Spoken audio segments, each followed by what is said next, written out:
What's up, Gruntworks Nation? The Big Earl is always asking, why is China hoarding food? Experts say that China is hoarding a massive amount of food. They will soon have over two-thirds of the globe's corn reserves, over half of its rice, and over half of its wheat. But when asked about it, China lies. One China expert says they, of course, will never admit to something like that. Well, what does China know that we don't? When it comes to global food shortages, China is the canary in the coal mine. You see, China is the world's number one food importer. They rely on the rest of the world to keep their people fed. So they can't afford to mess up, or there will be riots, civil panic, or even worse, when over a billion people can't eat. What does this mean for Americans like you and me? Two words: food shortages. That's why it's a smart idea to stock up on a kit of best selling Four Patriots survival food.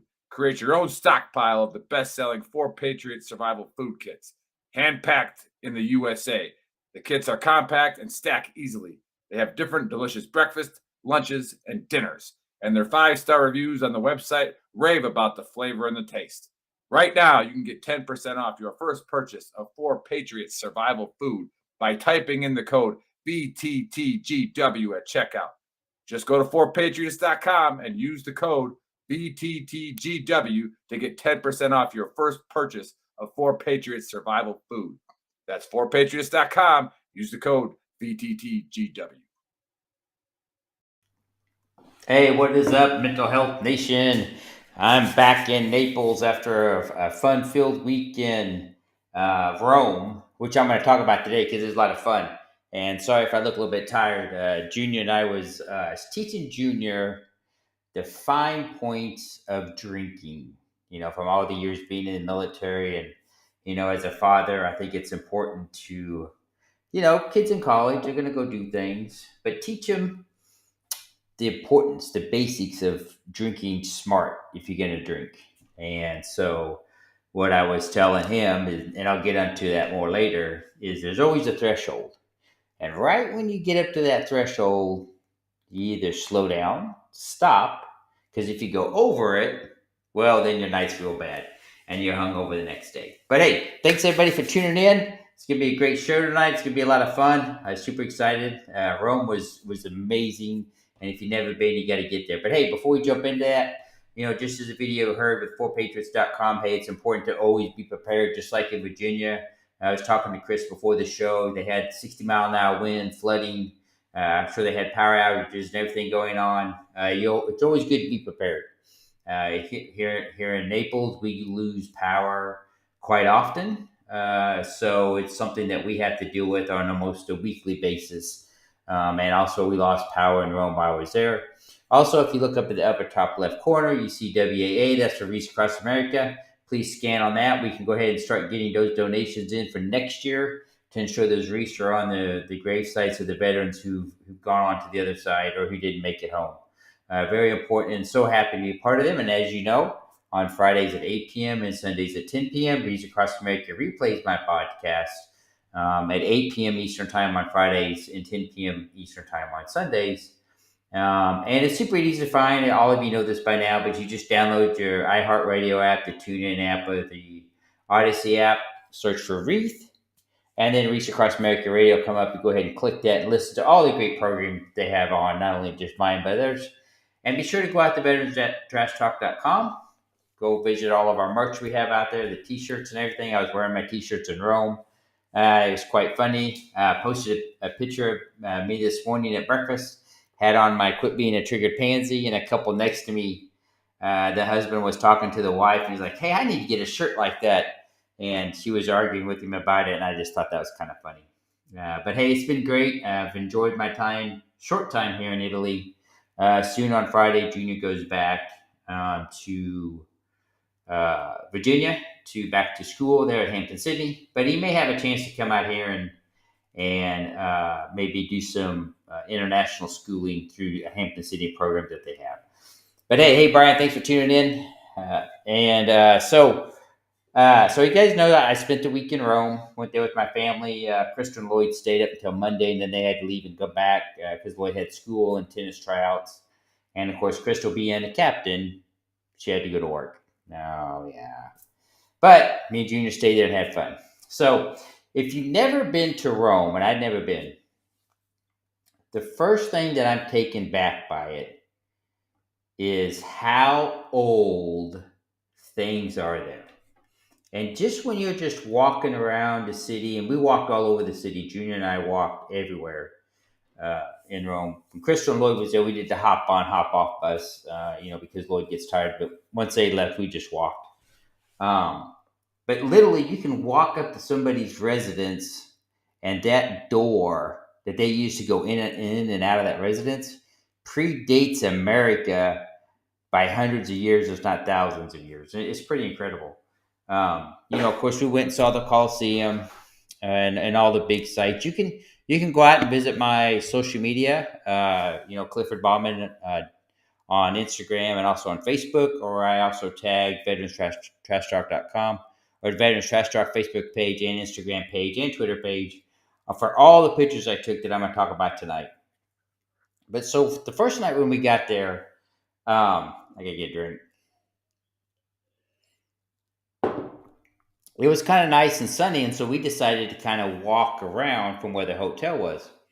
Well, one thing, if you've never been to Rome, you realize very quickly it's very small. It's big but small, but you can really walk everywhere you want to go and see.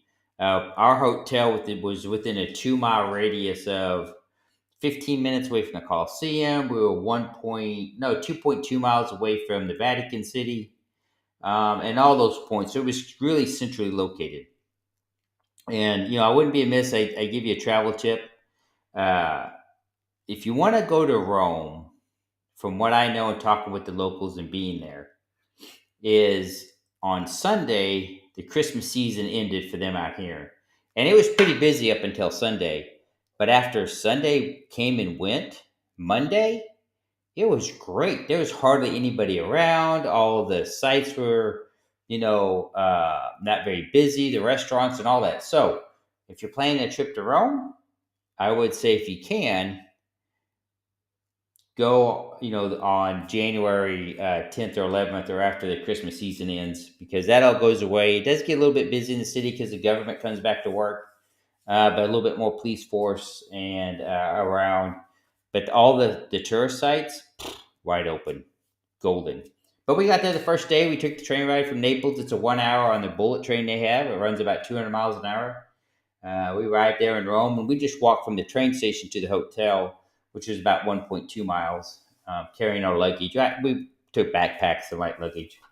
Got to the hotel. It was kind of sunny, so we decided to go out and go walk around a little bit. Now, behind our hotel was the Tomb of the Unknown Soldier, which I'll talk about later because I made a video about that for my Mental Health Minute last night. You guys saw it today, or you saw it. I made it at night, but it was during the day when you saw it. And then right behind that, you walk down the road, and they have all the ruins, and then you come up on the Colosseum. And I was surprised when we went. We just walked around the Colosseum for the first time. This was on Saturday, because the first Sunday of every month, most of the sites in Italy are free to go to. So there's a travel tip. If you're traveling on a budget, just note that a lot of the sites, the first Sunday of the month is free, especially in Rome. And so you can just go in and see them. You may still have to get a ticket, like the Colosseum. We still had to stand in line to get a ticket. The line was very fast. You just walk up there and say 4 people. They give you 4 tickets. You go down to another line. You go through security, and then you go right into the Colosseum. One thing I was surprised about with the Colosseum, and never seen it only in movies. I never thought in my life would I ever be in Italy, more or less living in Italy. But it's really been pretty impressive. But I realized how small in the scale of our sports stadiums. But the Coliseum is pretty small, but it's pretty amazing how they built it. And as you walk through there and you read about the history of it, and you look at it and how old it is, and the fact that it's still standing is pretty amazing. And we didn't take a tour of the inside, the lower levels, because we went on Sunday. Like I said, it was a free day and it was busy.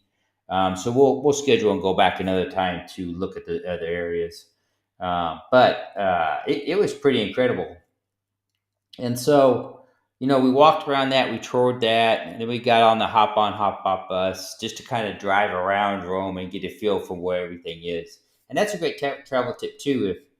If you're not too for sure of the area, and I've done this before in the past, you can get like the hop on, hop off bus or something like that and just ride it around. And then so as we're riding around on the hop on, hop off bus, they're telling you, you can plug in English. They're telling you what the different sites are.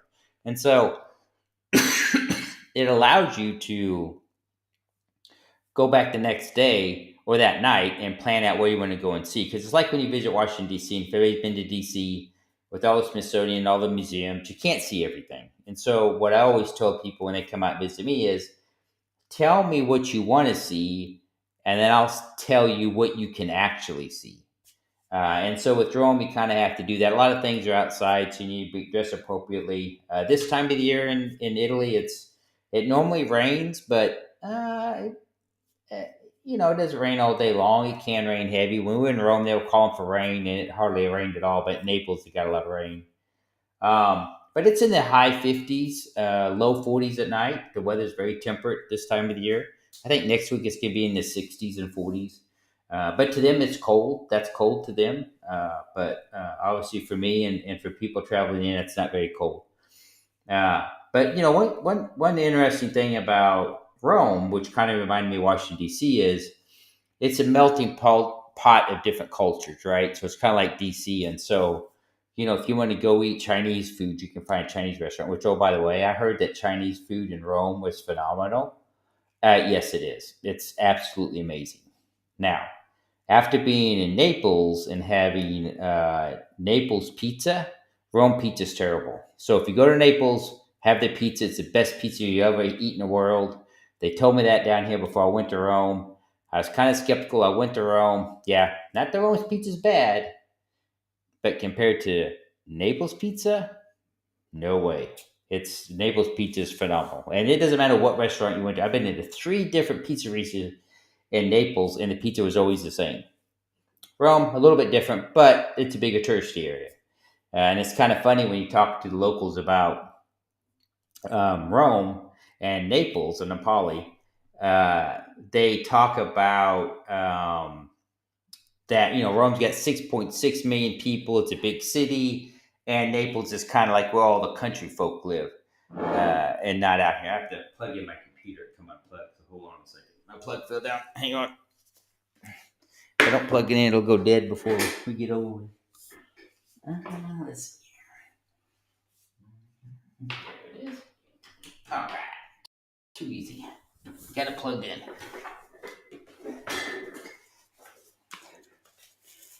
So what's a good thing about Rome is you can go and do all the sightseeing at night, and then you can go out and have I get this thing fixed here. I screwed everything up when I moved. Mm-hmm.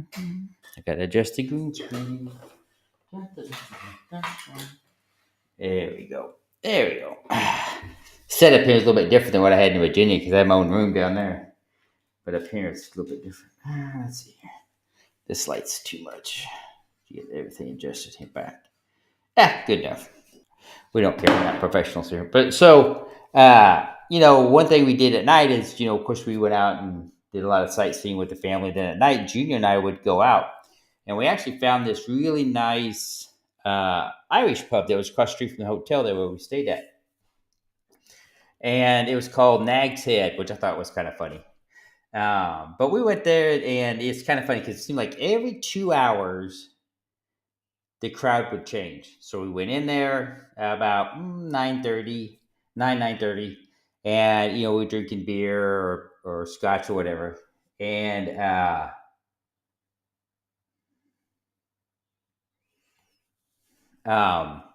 so we go in there, you get drinks, and it's kind of like guys hanging out and stuff like that, and then karaoke starts.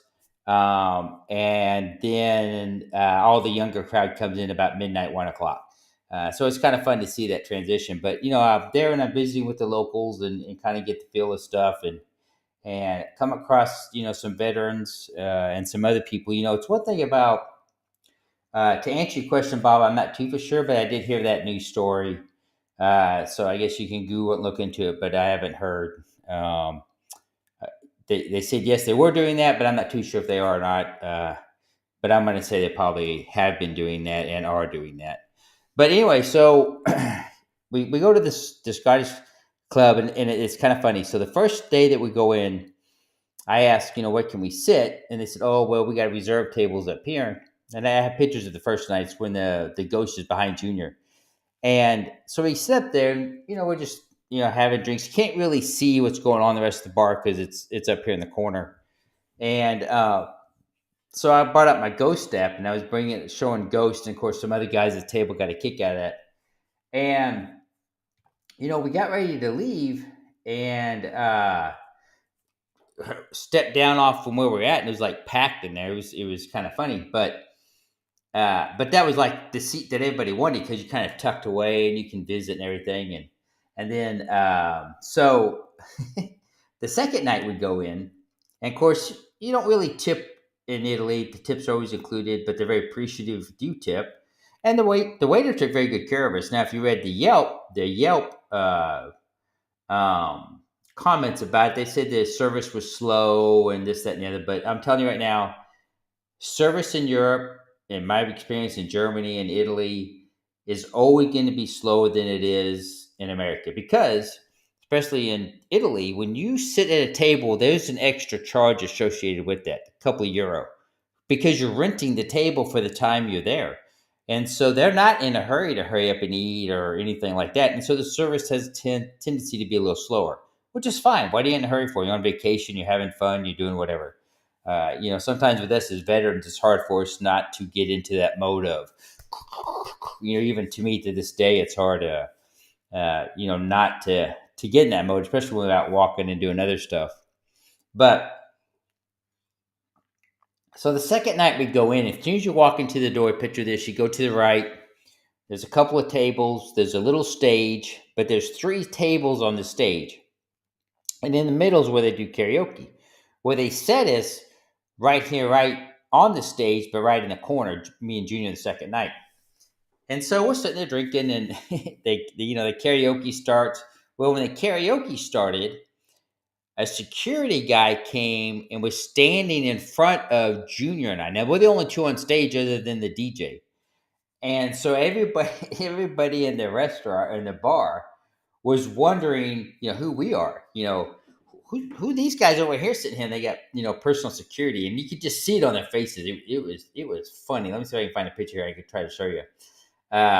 And so I told Junior every time he got up to go to the bathroom, just give the security guard a nod. And so Junior would go. The security guard would nod back, but then he would watch Junior go into the bathroom. It was the most random, funniest thing ever. And we stayed there for a couple hours, and you could just see it, the looks on people's faces every time we got up, trying to figure out who are those people, and why do they have their own security here? Which was it wasn't.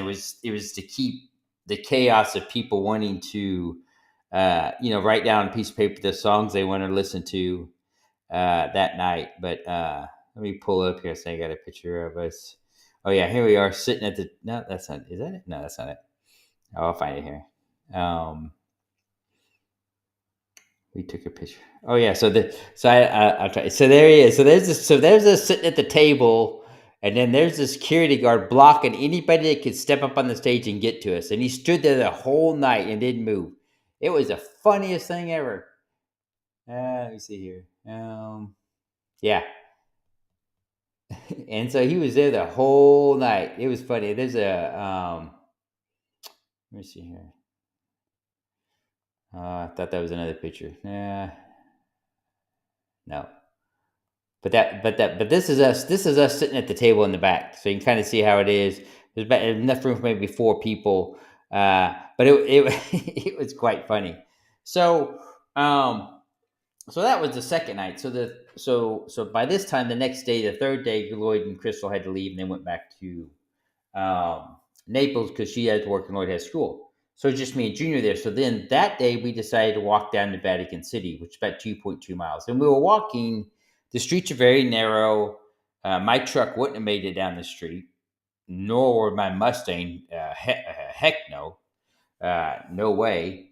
And so we walked down to Vatican City, and that was, Junior's Catholic. He was baptized in the Catholic Church. For him, that was a very moving experience. And if you've never been to the Vatican or Vatican City, generally the lines are long to get inside, but you can walk around the whole city without a ticket. We walked all the way around the outside perimeter of the Vatican. And then I think that day we walked over 10 miles. And then we came inside Vatican City and kind of wandered around and looked at all the churches. So this.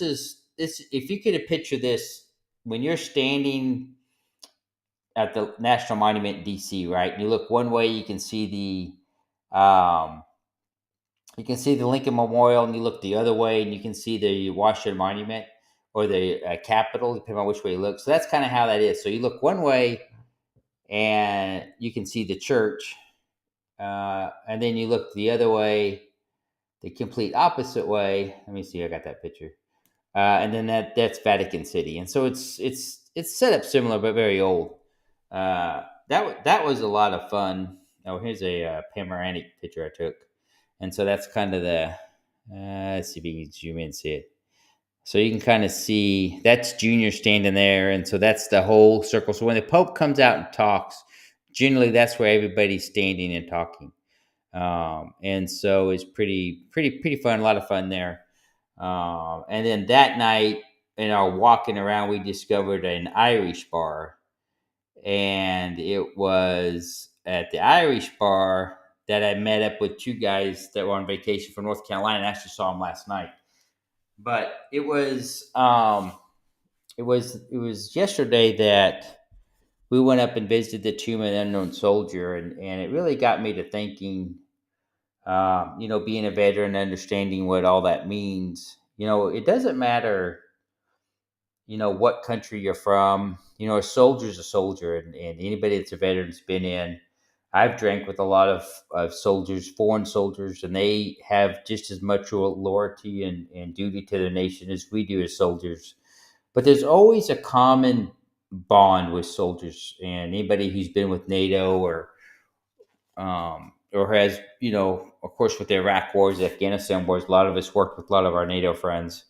You understand that, a lot of them go through a lot of the same things that we go through, with different levels of, care and things they get, but they all have the same mentality, right? It's for their country, it's for them. And, just thinking about that the other night kind of got me, not depressed. I wasn't depressed. Just, really thinking about, all the things that I've seen and done in my military career, and all the things that a lot of my friends out there listening have gone and does, and what impact that has on our mental health. And how do just like I'm talking about, I'm there in Rome. I'm at night, staring up at the tomb of the unknown soldiers. And of course, you have the two guards there guarding it, and of course, the eternal flame burning. And you really think about not only the fact that I'm able to stand here and do this, and but you also think about your friends and other people you serve with who are no longer here. And it really was really a sobering moment for me, and I really, that night we went back to the bar. Of course, I did my mental health minute and talked about drinking a pint for them. But yeah, you're right, Brian. It was a full circle moment. I've drank with soldiers from obviously Italy, from Germany. I've drank with soldiers from China that served, in China and in that army, whatever the hell they do. But it's all the basic the same. It's all the love of their country and the people there and wanting to protect them, and it's just something that I just made me really want to say, hey, thanks to all my people out there that have served now, that are currently serving, or who have served, because um, it's something that not a lot of people do, but the ones that who have done it have that immense love for their country, and for their fellow veterans, or if you're still serving, for your soldiers or Marine or sailor, whomever. So it's really, for me, it was just a touching moment, and being with the issues that I have, and the podcast, and talking about that, was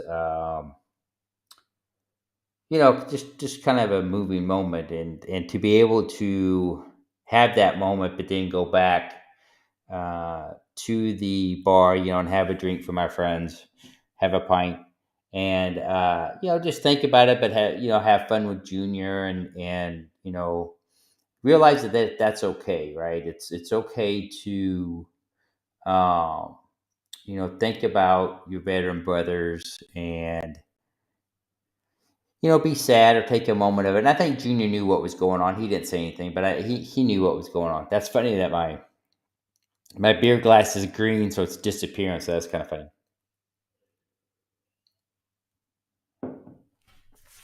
But I bring that up, and is if you're out traveling, if you're doing a camping trip, or if you're out doing something, and you have PTSD or something like that, and you have a trigger, right? And we can't control the triggers. We can control how the triggers affect us. Is it's important to know it's okay to have those feelings. It's important, okay, to know to have those thoughts.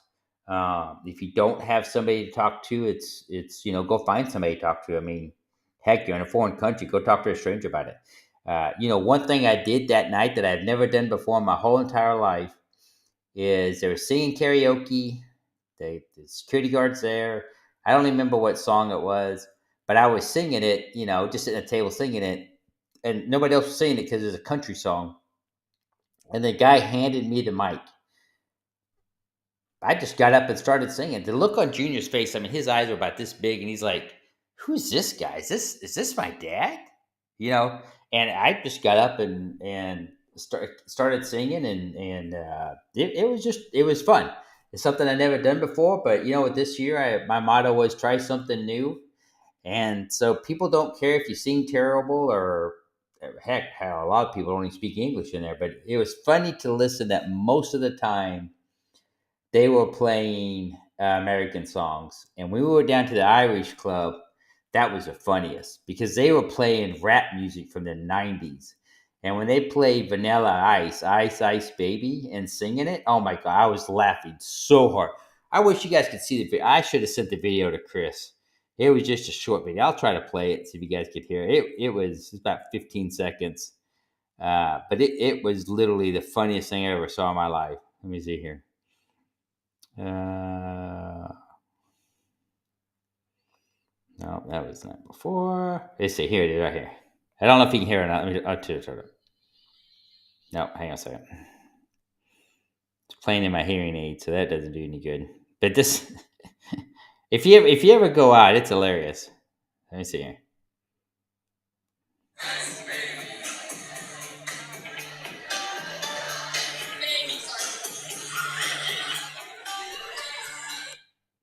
So let me restart it here. So that's the screen where they're playing the music, and there's a kid playing it, and then I'll sit by the mic.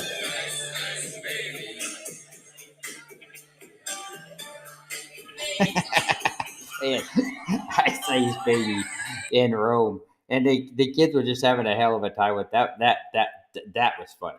That was funny. And then last night at the club, when the crowd changed again, it was they were playing that they didn't play rap music. They played a lot of country music, and it was funny because the two guys I met from North Carolina, we were laughing because here they are, and he sang it very well. I forget what country song he was singing, but he had no country accent, and so it was just kind of funny to listen to. And he sang it perfectly, but he had no southern drawl when he was singing. It just didn't sound right, and so we just got a kick out of that. But I told him, I said, "You gotta get there and sing that song and put that southern drawl on it, and let the Italians know what it's like to sing true country." He didn't want to do it, but I thought it was funny. I guess I should have done it, but yeah, I wasn't in the mood that night. I'm a one-hit wonder. But hey, we're in the 10th day of January. It's 2024. How you doing out there? How are your friends and family doing? The holidays are over now. Kind of getting into the slow grind of winter now, I guess. Not so much here in Italy, but I know in Kansas City they're getting a lot of snow. It's going to turn cold. I know in Virginia you guys had a lot of rain and wind, a lot of things going on. And so, how are you doing out there mentally? How are you handling all that? What do you do during the January grind to get through? We all have the different things that we do. With me, I always continue to work out. I always try to get as much sunlight during the day as possible because I feel that's very important to at least go stand out in the sun for 5-10 minutes, 15 minutes a day. That really has a profound effect on you. You can Google that and read more up on it if you want. As you guys know, with me getting into yoga and stuff, it was important. Oh, and I'm super excited because Friday out here in the gym, they're going to have yoga and I'm going to go to it. Well, I'm hoping to go to it, but Junior's got to go to the airport to fly back. So if I make it back from taking him to the airport, then I'm going to go do yoga. If not, I'll do it next week for sure. But I'm super excited by that. Had done yoga in a while, but it's a lot of fun. But it's just important to find something to do this time of year that gives you joy or something. I mean, whether it's hunting, there's always nice days hiking. I've slowly got my wife addicted to playing the Destiny 2. So now I sit there playing and she sits there plays. Of course, I have to help her and build her character up quickly so she doesn't get bored with it. So I'll be working on that next couple of weeks. And so that gives me something to do. She's going to have to start traveling for work. So I'm none of them here. But, what do you do? Or what's the one thing that you can go out and do? I know that last week, and I didn't play the video this week because I wanted to be kind of fun and light. I'll play the video next week if I remember to send it to Chris. The video of this is a video I did about 10 years ago, and it was the one where I showed my suicide note, and I showed a picture of it, on last week's show, and that was my actual suicide note that I wrote. But in that video, also too, was the only video that my father did that he talks in before he passed away, and so it's about a 6-minute video. But I'll play that next week. I'll talk with Tom and see if it's okay. Fuck, I'm out of the military. What are they gonna do to me? Uh, I'll probably just play it anyway. But you know. January was a hard month for me, and I know I talked about Rome and stuff, but when I came back out of therapy, and I don't talk this about a whole lot, when I came back from Virginia from my suicide attempt, right now it is January, and it's right around this time frame, and now I'm going back in and talking with my therapist again, who is extremely, extremely mad with me and upset with me, and so I had to rebuild that trust with him because then he soon realized that I had been lying to him about my treatment and was able to convince him that I was a lot better than I was, which obviously was not the right thing to do, it's the wrong thing to do. But it was also me dealing with, work. Now I have to come face to face with people I work with who thought I was getting better that now know that I was a lot worse than what they ever thought. And then I had to kind of own up and take it. It's just kind of like the gentleman that was on a couple weeks ago that talked about, he worked for the sheriff's department and didn't do things quite right and had to, for 3 years, he had to, take a demotion and work a little bit longer. But he accepted the fact that he made mistakes and he did what he had to do and move on. I think for a lot of people, when you're in recovery, accepting the fact that it can't always be everybody else's fault, and you have to at some point take personal responsibility for the situation that you're in. Now I got it, there's injuries out there, there's trauma, there's all kinds of stuff, but at some point you're going to have to take control of your recovery and quit blaming others for the speed of your recovery, because in reality it's all up to you. For me, it was all up to me. In January, I remember in coming back, that was a rough month, and that to me, because I had to start everything all over again, because now my therapist didn't know what to believe or not to believe, because I'd lied to him, about how I was doing. And so, in working with him, and I eventually went off medications, and don't ever go off medications without talking to your doctor. This was a process that I did with him, because I think that was some of my problems too. And I think he thought so too. Um, realities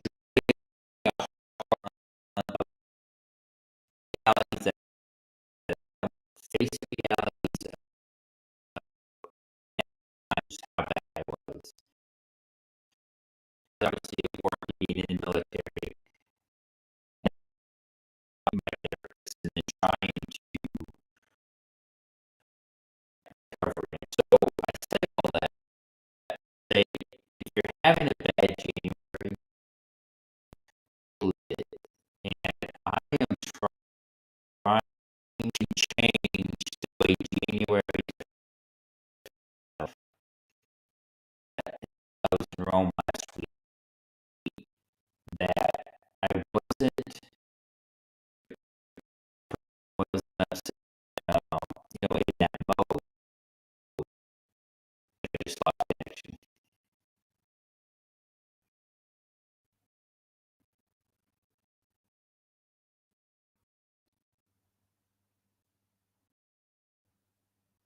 Let's see if we come back on.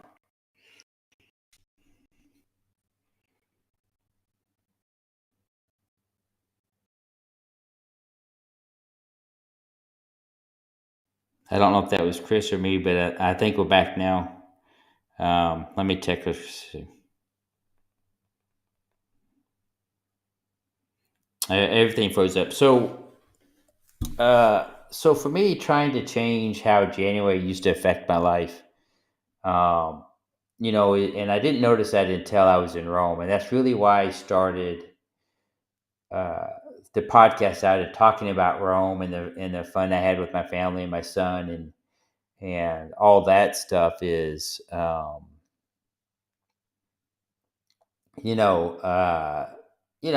really, for me, I'm really trying hard to change, uh, how I look at things. And so I just want to warn everybody out, my audience. Uh, my internet connection here in Naples, Italy is completely different than what it was in Virginia.